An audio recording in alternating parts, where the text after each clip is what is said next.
Tools of taxonomy और tools of classification, tools of classification. अब classification के जो टूल्स हैं, यानी कि हम ये जो टेक्सोनॉमिक कैरेक्टर्स अभी हमने ढूंढने हैं वो हमें कहाँ से मिल सकते हैं, ठीक है।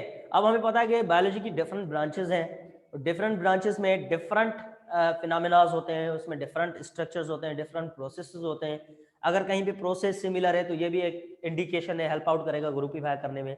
Morphology, anatomy, physiology, genetics, cytology, cell structure, tissue structure, ठीक है बेटा, ऑर्गन के स्ट्रक्चर। तो इन्हीं ब्रांचेस से हम क्या करेंगे, कैरेक्टर्स को ढूंढेंगे। तो ये ब्रांचेस बेसिकली हमारे लिए टूल्स का काम करेगी, यानी कि ये टूल्स होंगे जो हमें क्लासीफाई करने में हेल्प आउट करेंगे। तो टूल्स ऑफ क्लासिफिकेशन में सबसे ज्यादा जो टूल्स हम यूज करते हैं वो एक होता है होमोलॉजी, ठीक है बेटा। उसके बाद second tool is cytology, third tool is biochemistry,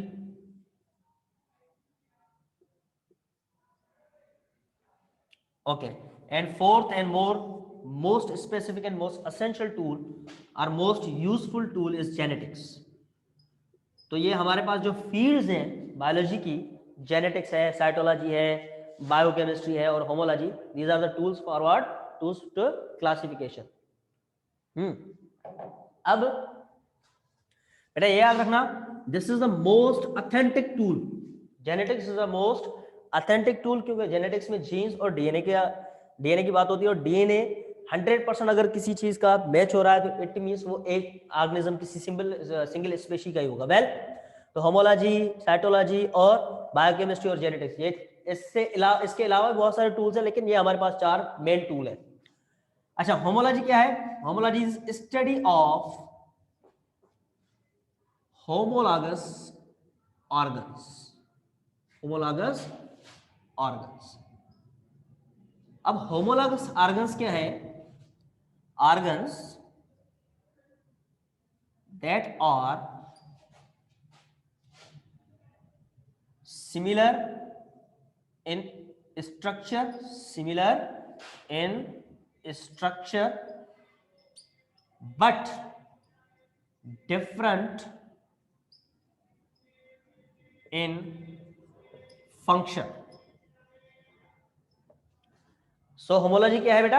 homology is a study of homologous organs. अब होमोलॉगस ऑर्गन्स क्या है? Organs that are similar in structure but different in function. ऐसे ऑर्गन्स जो स्ट्रक्चरली तो सिमिलर हो लेकिन फंक्शनली वो different हो। फंक्शनली वो क्या हो? डिफरेंट हो। व्हाई? जैसे हम कह सकते हैं कि फ्लिपर एक ऑर्गन है। फ्लिपर क्या है बेटा? एक ऑर्गन है। उसके बाद हम कहें कि लेग भी एक ऑर्गन है, ठीक है बेटा। उसके बाद विंग भी एक ऑर्गन है। उसके बाद आर्म भी एक ऑर्गन है। बेटा नजर आ रहा है आप लोगों को?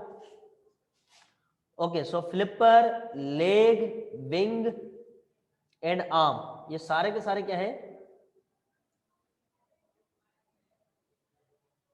बेटा? क्वेश्चन आप मुझसे भले कल पूछ लीजिएगा, पहले ये चीजें आप समझें। तो flipper is an organ, leg is an organ, wing is an organ and arm is an organ also. अगर हम फ्लिपर को, लेग को, विंग को और आर्म को, अच्छा किसके होने चाहिए? फ्लिपर किसका हो? मेल का हो। लेग किसकी हो? कैट की हो। और विंग किसका हो? बैट का हो। और आर्म किसकी हो? मैन की हो। 4 डिफरेंट ऑर्गेनिज्म ये यहां पे मैंने लिखे हैं, और चारों डिफरेंट ऑर्गेनिज्म के जो 4 लिम्स हैं, यानी कि आगे वाले जो 2 लिम्स होते हैं, उनमें फ्लिपर है किसके पास? वेल के पास। लेग है किसके पास? कैट के पास। विंग है किसके पास? बैट के पास। और आर्म है किसके पास? मैन के पास, ठीक है। अब अगर हम फंक्शनली बात करें तो फ्लिपर का जो काम होता है वो होता है swimming. Flipper is used for swimming. Flipper is used for swimming. Leg in cat is used for walking. Wing in bat for use for flying and arm in man is use for grasping things. यानी कि 4 अलग अलग structures हैं और इनके 4 अलग अलग functions हैं। भाई फ्लिपर से वेल जो होती है वो मछली की तरह होती है, लेकिन वो मछली नहीं होती। तो वेल, जैसे blue whale is the largest animal on earth, ठीक है, तो उसके पास क्या होते हैं, 2 फ्लिपर्स होते हैं और फ्लिपर्स के जरिए वो स्विमिंग करती है। क्या करती है? वो स्विमिंग करती है। लेग जो कैट की होती है उसके थ्रू वो वॉकिंग करती है। अच्छा, बेट के जो विंग्स होते हैं, जो चमगादड़ होता है, जो बेट होता है, उसके जो विंग्स होते हैं वो उससे क्या करता है? फ्लाइंग करता है और ग्रास्पिंग करते हैं हम अपनी आर्म से। अब फास्ट में मैंने ये चीज पकड़ी हुई है, इसको मैंने ग्रास्प किया हुआ है, किसके थ्रू? अपनी आर्म के थ्रू, ठीक है। तो ग्रास्पिंग का जो वर्ड है बेसिकली वो क्या है? किसी चीज को पकड़ना। तो हम आर्म को किसी चीज को पकड़ने के लिए, उठाने के लिए यूज करते हैं, तो ये ग्रास्पिंग हो गया। तो फंक्शनली ये चारों ऑर्गन्स डिफरेंट है, लेकिन अगर इन ऑर्गन्स के अंदर हम इनके मसल्स और बोन्स की अरेंजमेंट देखें, स्पेशली बोन्स की अरेंजमेंट देखें, तो फ्लिपर हो, चाहे लेग हो, चाहे विंग हो, चाहे आर्म हो, इनके सब के ये जो बोन्स वाले स्ट्रक्चर हैं वो सेम है। सब में पहले एक लॉन्ग बोन है, फिर 2 शॉर्ट बोन है, फिर 8 शॉर्ट बोन है, ठीक है बेटा, फिर 5 थोड़ी सिलेंडर बोन्स है, और उसके अलावा फिर 14 बोन्स हैं। कितनी? 14। यानी कि पहले 1 बोन, फिर दूसरी बोन, फिर 8 बोन, फिर 5 बोन, फिर 14 बोन्स। कितनी बोन्स? 14 बोन्स। तो चाहे फ्लिपर आप देखें किसका? वेल का, चाहे केट की लेग देखें आप, चाहे बेट का विंग देखें, चाहे आप ह्यूमन की आर्म देखें, तो उसमें आपको बोन की अरेंजमेंट ऐसे मिलेगी। पहले सिंगल बोन, फिर सेकंड 2 बोन्स होंगे, फिर 8 बोन होंगे, फिर 5 बोन होंगे, फिर 14 बोन होंगे। यानी कि पहले अपर आर्म का बोन, फिर 2 बोन ये वाले हमारे लोअर आर्म के, फिर 8 रिस्ट बोन्स होते हैं हमारे, फिर 5 पाम बोन्स होते हैं, और 14 फिंगर बोन्स होते हैं, 14, ठीक है। तो यही अरेंजमेंट आपको इन सब में नजर आएगा, सब स्ट्रक्चर्स में। हालांकि सबके फंक्शन अलग है, लेकिन सबका इंटरनल स्ट्रक्चर सेम है। तो ये होमोलॉगस ऑर्गन हो गया, स्ट्रक्चरली सेम है लेकिन फंक्शनली डिफरेंट है। मैंने क्या कहा? स्ट्रक्चरली सेम होगा स्ट्रक्चर होमोलॉगस, और फंक्शनली डिफरेंट होगा, ठीक है। तो अगर ये होमोलॉजी, इनमें ये होमोलॉगस ऑर्गन्स मौजूद है, भले इनका काम कोई भी हो, अब पास्ट में ये इंडिकेट कर रहा है कि पास्ट फील्ड क्या है हमारे पास? जो सेकंड टूल है दैट इज बायोकेमिस्ट्री। अब बायोकेमिस्ट्री में हमारे पास 2 मॉलिक्यूल्स मैंने बताए थे कि प्रोटीन्स और nucleic acid, DNA and RNA, specially DNA. तो प्रोटीन्स और न्यूक्लिक एसिड ये दोनों बायोमॉलिक्यूल्स हैं, और इसको भी हम बायोकेमिस्ट्री के अंदर ही पढ़ते हैं। लेकिन यहाँ पे हम बायोकेमिस्ट्री में से प्रोटीन और न्यूक्लिक एसिड की इंफॉर्मेशन लेंगे और उस इंफॉर्मेशन को यूज करेंगे, उस इंफॉर्मेशन की सिमिलरिटीज और डिसिमिलरिटीज देखेंगे। तब हमें पता चलेगा कि अगर कुछ ऑर्गेनिज्म का डीएनए सीक्वेंस दूसरे ऑर्गेनिज्म के डीएनए सीक्वेंस के साथ मैच करता है, कुछ ऑर्गेनिज्म की प्रोटीन दूसरे ऑर्गेनिज्म की प्रोटीन के साथ मैच करती है, तो it means they have similarities in them, they have similarities in them. जैसे हमें पता है कि प्रोटीन का अपना एक स्पेसिफिक सीक्वेंस होता है जिसको हम अमाइनो एसिड सीक्वेंस कहते हैं। Protein have amino acid sequence, and nucleic acid यानी कि डीएनए हैव न्यूक्लियोटाइड सीक्वेंस। अब सीक्वेंस है, एक तरतीब है, और एक एग्जैक्ट इंफॉर्मेशन है हमारे पास। एक क्या है? एग्जैक्ट इंफॉर्मेशन है, और इस इंफॉर्मेशन को अब हमें पता है कि किस तरह से पढ़ना है, रीड करना है, किस तरह से यूटिलाइज करना है। जब हम अमाइनो एसिड सीक्वेंस भी रीड कर सकते हैं, जब हम न्यूक्लियोटाइड सीक्वेंस भी रीड कर सकते हैं, तो हम यहाँ पे ये देखेंगे कि जो डिफरेंट ग्रुप ऑफ ऑर्गेनिज्म में जो प्रोटीन्स हैं उनका अमाइनो एसिड सीक्वेंस है, अगर सेम है, सिमिलर है, तो ये भी एक कैरेक्टर है। अगर डिफरेंट ग्रुप ऑफ ऑर्गेनिज्म के अंदर न्यूक्लियोटाइड सीक्वेंस सिमिलर है, तो ये भी क्या है? एक क्या है? एक सिमिलरिटी है। तो न्यूक्लियोटाइड सीक्वेंस जिसमें जितना क्या होगा? सिमिलर होगा, या अमाइनो एसिड सीक्वेंस जिनकी प्रोटीन का सिमिलर होगा, तो हम उनको एक ही कैटेगरी के अंदर क्या करेंगे? ग्रुपिंग करेंगे। जैसे मैंने बताया था कि अमाइनो एसिड जैसे प्रोटीन, अब एक खास किस्म की प्रोटीन है इंसुलिन। अब इंसुलिन क्या है? इंसुलिन इज अ प्रोटीन, और ये प्रोटीन बनी हुई होती है 30 to 40 अमाइनो एसिड्स की, 30 to 40 अमाइनो एसिड्स की मोर और लेस। तो अगर हम इंसुलिन देखें तो इंसुलिन के अंदर जो भी पहला अमाइनो एसिड होगा, जो भी दूसरा अमाइनो एसिड होगा, या जो भी आखिरी 40वां अमाइनो एसिड होगा, अगर पहले से लेके 40 तक अमाइनो एसिड का सीक्वेंस सेम है तो इट मींस वो इंसुलिन प्रोटीन है। अगर वो इंसुलिन प्रोटीन आपको ह्यूमन में भी मिल रही है, गोट में भी मिल रही है, कैमल में भी मिल रही है, काव में भी मिल रही है, तो इट मींस सेम प्रोटीन का सेम सीक्वेंस आपको डिफरेंट ऑर्गेनिजम्स में मिल रहा है जी। कब? तो इट मींस सेम प्रोटीन आपको डिफरेंट ऑर्गेनिज्म में मिल रही है, और डिफरेंट ऑर्गेनिज्म में इस प्रोटीन का काम भी वही है। अब अगर हम याद करें कि प्रोटीन का जो भी सीक्वेंस होता है वो डिटरमाइन होता है through nucleotide sequence of DNA, यानी कि इस प्रोटीन के बनाने की इंफॉर्मेशन, बनाने की रेसिपी डीएनए के पास थी। अब डीएनए में सिमिलरिटीज आ गई, यानी कि जो भी कोड्स होंगे इस प्रोटीन को बनाने के लिए वो डीएनए के अंदर होंगे, और डीएनए के अंदर जो भी कोड इस प्रोटीन के बनाने के लिए वो सारे के सारे सेम कोड होंगे। इट मींस इंसुलिन बनाने वाला जो जीन है वो ह्यूमंस में, काउ में, शीप में, गोट में सिमिलर मौजूद है, एक ही मौजूद है। तो जेनेटिक सिमिलरिटी भी क्या हमें शो करती है कि दीज टू ऑर्गेनिजम्स यानी कि cow and human are related to each other, they should be classified under same category. और वो कैटेगरी क्या होगी? एक क्लास होगी जिसको हमने क्लास मैमालिया कहा। तो हमें पता है कि काउ और ह्यूमन ये दोनों मैमल्स हैं, और दोनों में जीन सेम है, दोनों में प्रोटीन सेम है जो बना रहे हैं वो, कुछ जरूरी नहीं कि सारी की सारी, ठीक है। तो इंसुलिन प्रोटीन सब मैमल्स में मौजूद होती है, और सब मैमल्स में उसका काम होता है ग्लूकोज को मेंटेन रखना, ठीक है। और सब में उसका जो अमाइनो एसिड सीक्वेंस होता है 30 to 40 के बीच में ही होता है, और सब सीक्वेंसेस का जो न्यूक्लियोटाइड सीक्वेंस होता है, जो जीन्स होते हैं वो सेम होते हैं। तो जितने जीन सेम है इट मींस वो किस चीज को शो कर रहा है कि ये ऑर्गेनिज्म एक दूसरे से रिलेटेड है, सिमिलर है, और ये कैरेक्टर सिमिलर है उनका। तो इस कैरेक्टर के बुनियाद पे भी हम क्या कर सकते हैं? क्लासिफाई कर सकते हैं ऑर्गेनिज्म को। अच्छा, प्रोटीन सीक्वेंस और न्यूक्लियोटाइड सीक्वेंस को स्टडी करने के लिए, रीड करने के लिए हमें हमारे पास स्पेशल क्या है? टेक्निक्स हैं, जैसे क्रोमेटोग्राफी। अब क्रोमेटोग्राफी क्या है? It is used to read or determine amino acid sequence of proteins। तो हम जो प्रोटीन्स का अमाइनो एसिड सीक्वेंस पढ़ते हैं या डिटरमाइन करते हैं वो इस टेक्निक के थ्रू, किस टेक्निक के थ्रू? क्रोमेटोग्राफी के थ्रू। लाइकवाइज न्यूक्लियोटाइड सीक्वेंस भी पढ़ा जा सकता है, उसके लिए भी हमारे पास टेक्निक है जिसको हम इलेक्ट्रोफोरेसिस कहते हैं। क्या कहते हैं? इलेक्ट्रोफोरेसिस।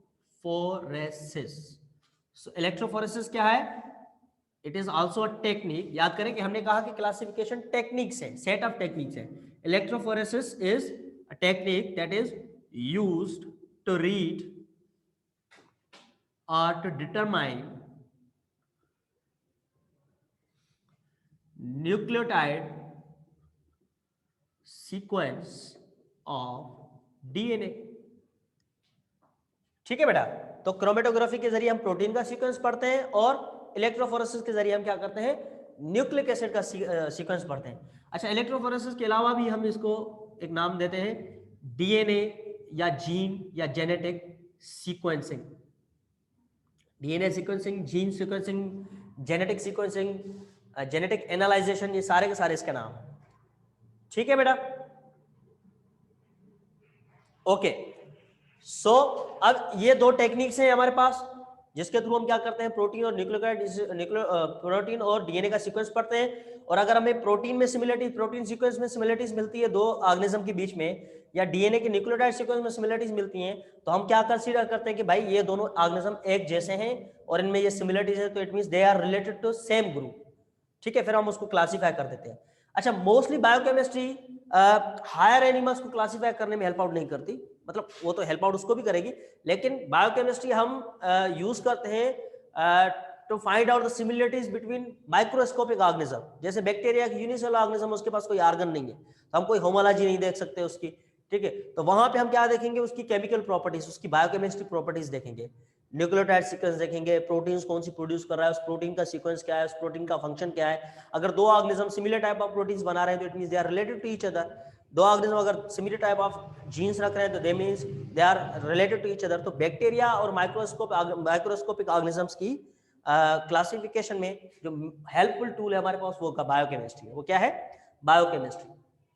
अच्छा, अब बायोकेमिस्ट्री में इसके अलावा यानी कि प्रोटीन, न्यूक्लिक एसिड, क्रोमेटोग्राफी और इलेक्ट्रोफोरेसिस के अलावा भी हम कुछ दूसरी चीजें देखते हैं। बेटा आप इसका स्क्रीनशॉट। इसके अलावा बायोकेमिस्ट्री में सिर्फ जेल इलेक्ट्रोफोरेसिस या क्रोमेटोग्राफी नहीं है, हम इम्यूनोलॉजिकल रिएक्शंस भी देखते हैं। हम क्या यहां पे देखते हैं? Immunological reactions. अब इम्यूनोलॉजिकल रिएक्शंस क्या है कि जो ऑर्गेनिज्म है वो इम्यूनोलॉजिकल रिएक्शंस कैसे कर रहा है। फर्स्ट ऑफ ऑल खास करके हम ये देखते हैं कि वो ऑर्गेनिज्म एंटीजन के अगेंस्ट एंटीबॉडीज कौन सी बना रहा है, एंटीजन के अगेंस्ट एंटीबॉडीज कौन सी बना रहा है। ठीक है, तो एंटीबॉडीज बेसिकली क्या है? ये प्रोटीन्स हैं। अब जो भी एंटीबॉडीज बन रही है किसी भी बैक्टीरिया के अंदर या किसी भी माइक्रोस्कोपिक ऑर्गेनिज्म के अंदर, वो एक प्रोटीन है और प्रोटीन का एक खास सीक्वेंस होता है। अगर एंटीबॉडीज दो बैक्टीरिया के अंदर जो बन रही हैं उन दोनों में अगर हम ये देखें कि दोनों एंटीबॉडीज का अमाइनो एसिड सीक्वेंस सेम है, तो इट मींस दोनों रिएक्शन, इम्यूनोलॉजिकल रिएक्शन सेम कर रहे हैं। तो इम्यूनोलॉजिकल रिएक्शन के हिसाब से हम क्या कहेंगे? ये दोनों बैक्टीरिया एक ही ग्रुप के क्या है? एक ही ग्रुप के हैं। उसके अलावा हम देखते हैं type of symbiosis, type of symbiosis कि वो बैक्टीरिया या वो जो लिविंग ऑर्गेनिज्म है वो सिम्बायोसिस कैसे कर रहा है। और सिम्बायोसिस क्या है? ऐसा रिलेशन जहां पे दो ऑर्गेनिज्म एक दूसरे के साथ मिलजुल के रह रहे होते हैं। तो मोस्टली बैक्टीरिया हमें पता है कि वो सिम्बायोटिक होते हैं। जैसे अगर हम ये कहें कि E coli bacteria, E coli क्या है? एक बैक्टीरिया है। ठीक है, अगर इस जेनस के या इस कैटेगरी के बैक्टीरिया दो ऑर्गेनिज्म में मौजूद है तो इट मींस दोनों ऑर्गेनिज्म उस बैक्टीरिया के अगेंस्ट रेजिस्टेंट है, या वो बैक्टीरिया उन दोनों के साथ म्यूचुअलिज्म बना रहा है, सिम्बायोसिस बना रहा है। जैसे हम ये कहें कि ई कोलाई बैक्टीरिया गट में होता है, gut of mammals, gut of mammals. Gut क्या है? Gut means intestine. अब अगर ई कोलाई बैक्टीरिया मैमल्स के गट में रह रहा है तो इट मींस वो काऊ की गट में भी रहेगा, वो ह्यूमन की गट में भी रहेगा। तो हमारे गट में, हमारे इंटेस्टाइन में ई कोलाई होता है, तो इसकी सिम्बायोसिस किसके साथ है? मैमल्स के साथ है। इसकी सिम्बायोसिस किसके साथ है? मैमल्स के साथ है, और मैमल्स के गट में ही रह रहा है। तो इट मींस जितने भी बैक्टीरिया मैमल के गट में रहते हैं वो ई कोलाई के रिलेटेड है, वो ई कोलाई के रिलेटिव्स हैं, और हम उसको ई कोलाई की कैटेगरी के अंदर ही क्या करेंगे? क्लासीफाई करेंगे। किसके बुनियाद पर हमने ये की? टाइप ऑफ सिम्बायोसिस कि उनका होस्ट कौन सा है और होस्ट के अंदर आर्गन कौन सा है। तो जहां पे किसी भी पर्टिकुलर होस्ट में, किसी भी आर्गन में अगर वो रह रहे हैं, ठीक है, तो इट मींस उनके पास एडाप्टेशन सेम है। तो एडाप्टेशन सेम है, कैरेक्टर सेम है, टैक्सोनॉमिक कैरेक्टर सेम है, तो it means they are related to each other. कौन सी चीज? बैक्टीरिया। बेटा यहां तक आप, वो है साइटोलॉजी। वो क्या है? Cytology is study of cell, study of cell. अब साइटोलॉजी बेटा स्टडी ऑफ सेल है। ये सिर्फ ऐसा नहीं है कि सेल के अंदर जो चीज हो रही होती है उसकी स्टडी है। सेल कौन कौन से ऑर्गेनिज्म में कैसे कैसे हैं, सेल के टाइप्स क्या हैं, सेल के कंपोनेंट कौन कौन से हैं, सेल के अंदर मेटाबॉलिज्म कौन सा होता है, यानी कि एवरीथिंग अबाउट सेल, उसकी जब भी पूरे के पूरे सेल की जब हम स्टडी करते हैं तो उसको हम क्या कहते हैं? साइटोलॉजी कहते हैं। क्या कहते हैं? साइटोलॉजी। तो उसमें सेल का हम स्ट्रक्चर भी पढ़ते हैं, उसके फंक्शंस भी पढ़ते हैं, उसकी स्पेसिफिसिटी भी पढ़ते हैं कि कहाँ कहाँ पे वो होते हैं, कैसे होते हैं। ठीक है, तो साइटोलॉजी भी हेल्प आउट करती है कहाँ पे? In classification. मोस्टली साइटोलॉजी कैसे हेल्प आउट करती है? फर्स्ट सपोज हम ये कहें कि अगर हम साइटोलॉजी के हिसाब से अगर हम सेल का ये कैरेक्टर लेते हैं, cell wall. So cell wall क्या है? It is the structure of cell. कुछ सेल में प्रेजेंट होता है, कुछ में सेल में प्रेजेंट नहीं होता। तो ये बेसिकली क्या है? कैरेक्टर। ये बेसिकली क्या है बेटा? एक कैरेक्टर है। हम ये देखेंगे कि जिनमें ये प्रेजेंट है तो वो ऑर्गेनिज्म एक जैसे हैं, एक मतलब सिमिलर ऑर्गेनिजम्स हैं। जैसे प्लांट्स में सेल वॉल मौजूद है, और जिन भी प्लांट में सेल वॉल सेल्यूलोज की मौजूद होगी तो हम कोई सा भी प्लांट उठाएंगे तो हम ये कहेंगे कि भाई ये प्लांट ही है। यानी कि ऐसे कोई भी ऑर्गेनिज्म जिनमें सेल वॉल सेल्यूलोज की बनी हुई होगी तो हम ये कहेंगे कि भाई ये प्लांट की कैटेगरी है, ये प्लांट से रिलेटेड है, इसको हम प्लांट में पुट करेंगे। ठीक है, अब सेल वॉल हमें फंजाई में भी नजर आती है, लेकिन उसकी कंपोजिशन अलग है, काइटिन है। तो जब हमें कोई ऐसा ऑर्गेनिज्म मिलेगा जो दिखने में प्लांट जैसा होगा, जब हम उसकी सेल वॉल को एनालाइज करेंगे तब हमें क्या पता चलेगा कि भाई इसकी सेल वॉल का मटेरियल कुछ और है, ये काइटिन का बना हुआ है तो ये प्लांट नहीं है, इसको हम अलग कर देंगे। तो जितने भी काइटिनस सेल वॉल वाले ऑर्गेनिज्म मिलेंगे हम उसको कहां पे रखेंगे, पुट करेंगे, हम उनको पुट करेंगे इनटू किंगडम फंजाई, ठीक है। तो इस हिसाब से तो सेल वॉल, क्योंकि सेल का स्ट्रक्चर है तो उसको भी हम साइटोलॉजी में स्टडी करते हैं, तो cell wall can be a character, a taxonomic character, ठीक है बेटा।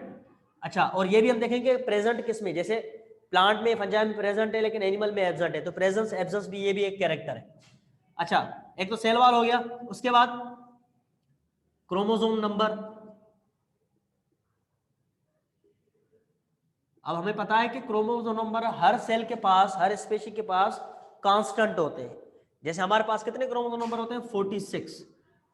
तो क्रोमोसोम नंबर ऐसा साइटोलॉजिकल कैरेक्टर है जिसके बुनियाद पे आप स्पेशीज और जेनस को डिटरमाइन कर सकते हो, यानी कि स्पेशीज लेवल तक हम इसको यूज कर सकते हैं। फर्स्ट ऑफ ऑल हम क्रोमोसोम नंबर काउंट करके ये बता सकते हैं कि ये स्पेशी डिफरेंट है। फर्स्ट ऑफ ऑल हम कह रहे हैं कि 46 क्रोमोसोम होमोसेपियंस के होते हैं, ह्यूमन के होते हैं, और 48 क्रोमोसोम चिंपैंजीज के होते हैं। तो 48 क्रोमोसोम, भले वो चिंपैंजी का गोश्त मांस हमारे जैसा हो, लेकिन 48 क्रोमोसोम होंगे तो हम ये कहेंगे कि भाई वो कोई दूसरी स्पेशी है। 46 क्रोमोसोम होंगे तो हम क्या कहेंगे कि ये क्या है, सेम स्पेशी है। क्रोमोसोम नंबर के हिसाब से जो ऑर्गेनिज्म है, जैसे ग्रास होपर, कौन सा ऑर्गेनिज्म, ग्रास होपर और लोकस्ट, अब ये दोनों दिखने में एक जैसे हैं बिल्कुल, लेकिन क्रोमोसोम नंबर इनके अलग अलग होते हैं। बेटा लोकस्ट, ये जो अभी वो आए थे, टिड्डा दल आया था जिसको माकड़ कहते हैं, तो जो माकड़ आई थी वो लोकस्ट थी। और ऐसे ही ऑर्गेनिज्म होते हैं ग्रास होपर, ये दोनों दिखने में एक जैसे होते हैं, लेकिन इन दोनों में क्या होता है, डिफरेंस होता है। किस हिसाब से इन दोनों में डिफरेंस होता है, इन व्हाट टर्म्स, इन दोनों में डिफरेंस होता है बेटा, किस हिसाब से इन दोनों में डिफरेंस होता है, क्रोमोसोम नंबर में। जैसे मैं आपको एक तस्वीर दिखा रहा हूँ, शॉर्ट वन, ये क्या है, ग्रॉस हॉपर है, ये क्या है, ग्रॉस हॉपर है, ठीक है। और ये जो आपको नजर आ रहा है ये लोकस्ट है, ये जो आपको नजर आ रहा है ये भी लोकस्ट है। यहाँ पे देखें, ये ग्रॉस हॉपर है, ये लोकस्ट है, दोनों दिखने में एक जैसे हैं बिल्कुल। जब दिखने में एक जैसे हैं तो हम इनको आइडेंटिफाई कैसे कर सकते हैं, हम इनको आइडेंटिफाई कर सकते हैं through counting their chromosome numbers. तो क्रोमोसोम नंबर सेल का फीचर है, साइटोलॉजी के अंदर हम स्टडी करते हैं, ठीक है। और दूसरा, ये प्लांट स्पेशीज को भी डिटरमाइन करने में, क्योंकि हर प्लांट स्पेशी के अंदर पोलन ग्रेन का जो सरफेस स्ट्रक्चर होता है वो चेंज होता है। जैसे यहाँ पे आप देखें, ये देखें बेटा, ये सारे के सारे पोलेंस हैं जो मेल प्लांट प्रोड्यूस करता है। आप देखें हर पोलन का स्ट्रक्चर, सरफेस स्ट्रक्चर या उनका शेप चेंज है। तो जिन भी ऑर्गेनिज्म, जिन भी प्लांट्स के पोलन एक जैसे होते हैं, फर्स्ट ऑफ ऑल ये पोलन और ये पोलन, इसमें सिमिलरिटीज है, तो definitely they are related to each other. ये सारे पोलन जो हैं वो किसी एक ही स्पेशी के होंगे, ये पोलन किसी एक स्पेशी के होंगे और ये वाले पोलन किसी एक स्पेशी के होंगे। लेकिन यहाँ पे देखें ऐसा स्ट्रक्चर जहाँ पे भी, लेकिन कलर चेंज है, तो ये कोई डिफरेंट स्पेशी होगी, ये कोई डिफरेंट स्पेशी होगी। तो इस तरह से हम क्या कर सकते हैं, डिटरमाइन कर सकते हैं इन साइटोलॉजिकल फीचर्स को to help in classification. I hope so कि आप लोगों को ये चीज समझ में आ गई होगी बेटा। ओके, सो क्रोमोसोम नंबर भी हम यहाँ पे स्टडी कर सकते हैं। क्रोमोसोम नंबर से के हिसाब से हम क्या करते हैं, स्पेशीज को डिफरेंशिएट कर सकते हैं कि स्पेशी क्रोमोसोम नंबर चेंज है तो स्पेशी डेफिनेटली चेंज है, ठीक है। पोलन ग्रेन या structure and surface of pollen, structure and surface of pollen grain, अगर हम इसको देखेंगे तो हम प्लांट की स्पेशीज को क्या करेंगे, डिफरेंशिएट कर पाएंगे। तो इस तरह से क्या होता है बेटा कि हम साइटोलॉजिकल, ये तो सिर्फ 3-4 एग्जांपल दिए मैंने, बहुत सारे साइटोलॉजिकल फीचर्स होते हैं जिनको हम देखते हैं, ठीक है। और उन साइटोलॉजिकल फीचर्स को जब हम देखते हैं तो हमें स्पेशीज, जेनस या ऑर्डर या इवन सब स्पेशीज के बारे में मालूमात होती है, और जितने कैरेक्टर सेम है उतना ही वो ऑर्गेनिज्म एक दूसरे के करीब होता है, उतना ही उसको हम एक ही क्लासिफिकेशन में रखते हैं। तो बेटा यहाँ तक क्लास में वो क्या है, जेनेटिक्स। अब जेनेटिक्स क्या है, it is study of genes that are functional unit of heredity,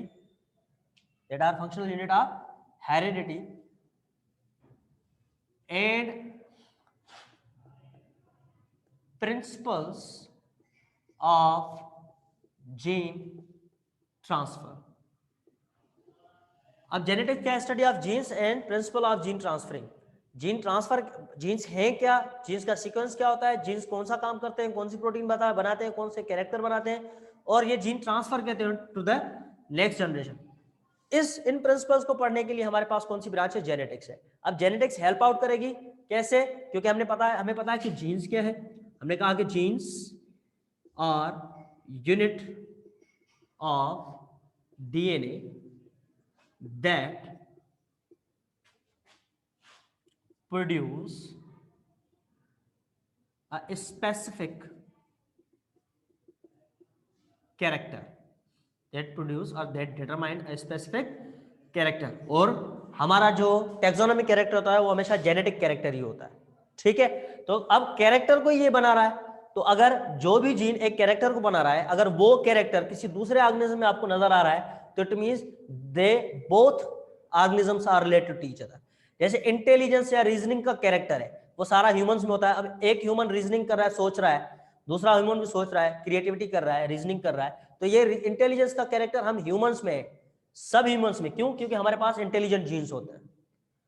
अच्छा, ये कैरेक्टर हमें दूसरे ऑर्गेनिज्म में नहीं मिलेगा। जितना हमारे पास ये जो इंटेलिजेंस की जीन्स है वो दूसरे ऑर्गेनिज्म में आपको नहीं मिलेंगे। वो रीजनिंग तो कर सकते हैं लेकिन इंटेलिजेंस में नहीं होती। तो अब ये कैरेक्टर सिमिलर है, डेफिनेटली हम स्पेशीज सिमिलर है। आपको हर ऑर्गेनिज्म में, हर ह्यूमन में जीन्स मिलेंगे, इंटेलिजेंस के जीन्स मिलेंगे, ठीक है। फर्स्ट ऑफ ऑल हम ये कह रहे हैं कि हेमोग्लोबिन एक प्रोटीन है, वो एक कैरेक्टर है। अगर हेमोग्लोबिन प्रोटीन है तो उसके लिए कोई ना कोई जीन होगा। अगर ऐसा ऑर्गेनिज्म जिसके पास जो जीन है हेमोग्लोबिन बनाने वाला, ठीक है, और दूसरे ऑर्गेनिज्म के पास भी वही जीन है, तो इट मींस वो जेनेटिकली सिमिलर है। तो जेनेटिक्स में हम ये देखते हैं कि कितने परसेंट हम दूसरे ऑर्गेनिज्म से सिमिलर है। For suppose human species 99.01% genetic constitution share करती है। जेनेटिक कंस्टिट्यूशन क्या करती है, शेयर करती है, यानी कि 99.01%, यानी कि डिफरेंस आपका कितना आ रहा है, 0.09 का आ रहा है जस्ट। तो 0.09 के डिफरेंस के हिसाब से हम सारे के सारे ह्यूमंस एक जैसे, ठीक है। तो इतनी जेनेटिक सिमिलरिटी ये शो कर रही है कि हम सेम स्पेशी है। अच्छा, चिंपैंजीज के साथ हमारा जो जेनेटिक कंस्टिट्यूशन शेयर होता है 98% होता है, यानी कि जो बांदर होते हैं उनके साथ हमारा 98% जेनेटिक क्या है, शेयर है। तो इट मींस वो हमारे जेनस के हैं, वो हमारे जेनस के अंदर ही पड़े जाते हैं, स्पेशीज नहीं है लेकिन वो हमारे रिलेटिव्स कह सकते हैं, क्योंकि 98% जेनेटिक सिमिलरिटी है हमारे पास। और ये जेनेटिक सिमिलरिटीज जेनेटिक सीक्वेंस को पढ़ के मिलेगी, और जेनेटिक सीक्वेंस को हम इलेक्ट्रोफोरेसिस के जरिए पढ़ेंगे, वो हमने पहले ही मतलब पढ़ लिया, डिस्कस कर लिया। अच्छा, and most importantly genetics is main or most important tool of classification